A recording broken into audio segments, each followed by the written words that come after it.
Welcome to The Explainer. So, today, we're going to talk about a place that's just full of contradictions. A vast nation, once the heart of a legendary empire, that's now one of the most sparsely populated and politically fractured places on the entire planet. Okay, so our story kicks off way back in 1626. And you might think the fall of an empire starts with some huge invasion or a natural disaster, right? Nope. This one starts with the deaths of just 7 people. 7!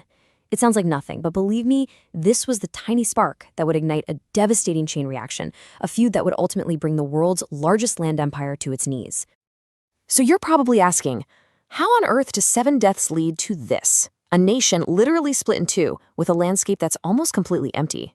Well, that's exactly what we're going to unpack today. We're digging into this great Mongol paradox, looking at how a wild story of geography, revenge, and geopolitics created the Mongolia that we see today. But before we can even get to the empire and its epic fall, we have to start with the land itself. We have to start with the ground beneath their feet. Because if you want to understand Mongolia, you have to understand its extreme and frankly unforgiving geography. I mean, just look at this chart. The sheer scale of the challenge here is just mind-blowing. Mongolia is a huge country, right? The 18th largest in the world. And yet an incredible 99.7% of its land is essentially desolate.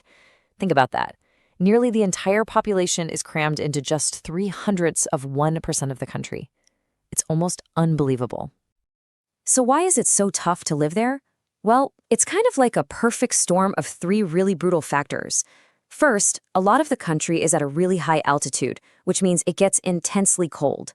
Second, the soil is either permanently frozen, that's a condition called permafrost, or it's rocky and saline, totally useless for farming. And to top it all off, you guessed it, barely any rain. Okay, but here's where it gets really fascinating. There is one major exception, a unique spot where 3 massive mountain ranges, the Hubskull, the Kongai, and the Khenti, come together to form a kind of natural fortress. This rough triangle acts like a giant shield, protecting the valley inside from the bone-chilling winds whipping down from Siberia and the dry, cold air coming up from the Gobi Desert. And the difference this shield makes? It's not just big, it's life or death. Outside this zone, winter temperatures can just plummet to minus 50 degrees Celsius. Can you even imagine that? But inside this protected valley, the average is a comparatively mild minus 2.9 degrees. It's the only region where life can really thrive. And it is absolutely no coincidence that this is where you'll find the capital city, Ulaanbaatar.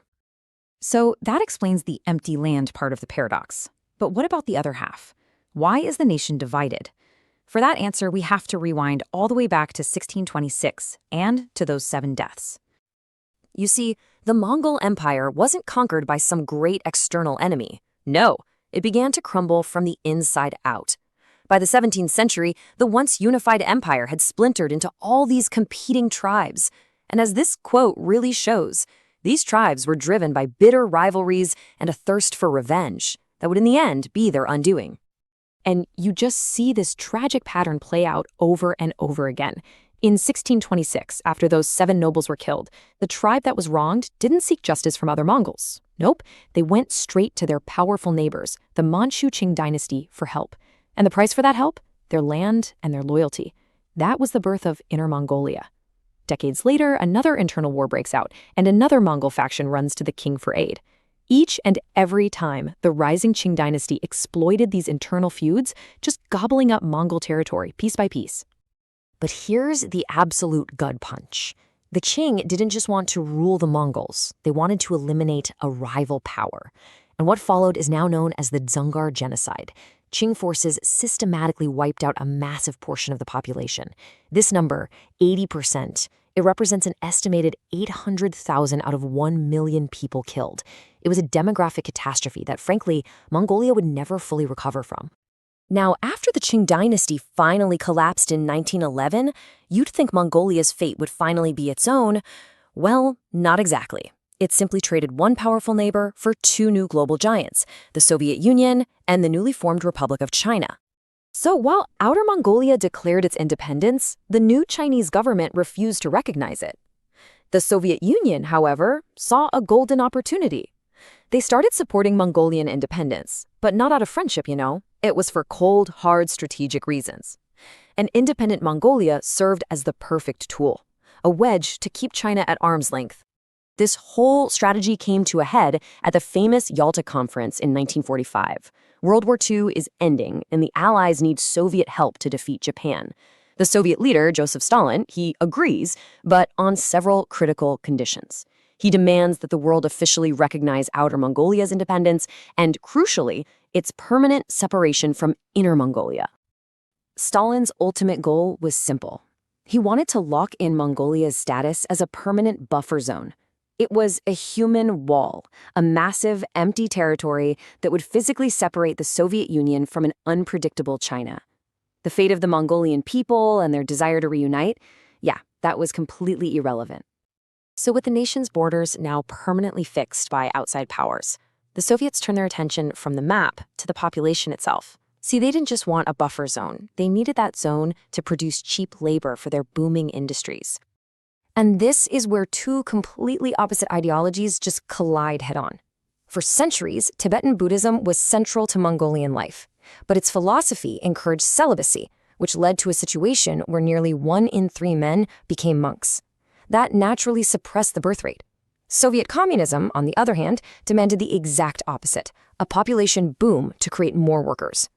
So the Soviets, through their puppet government in Mongolia, launched one of history's most aggressive social engineering campaigns. They used propaganda to frame having children as a national duty. They offered lavish rewards, from cash to entire homes, for large families. They even implemented taxes to punish the unmarried and childless. And to remove the primary obstacle to their plan, they brutally suppressed Buddhism, killing thousands of monks and destroying over 1,000 monasteries. So when you look at Mongolia today, divided, vast, and empty, you realize it's not the result of a single event. It's the product of a deep and complex history. It was shaped by the brutality of its own geography, torn apart by internal feuds, and used as a pawn in the games of great empires. This legacy of being a buffer state continues to define its reality, forcing it into this delicate diplomatic dance with Russia and China.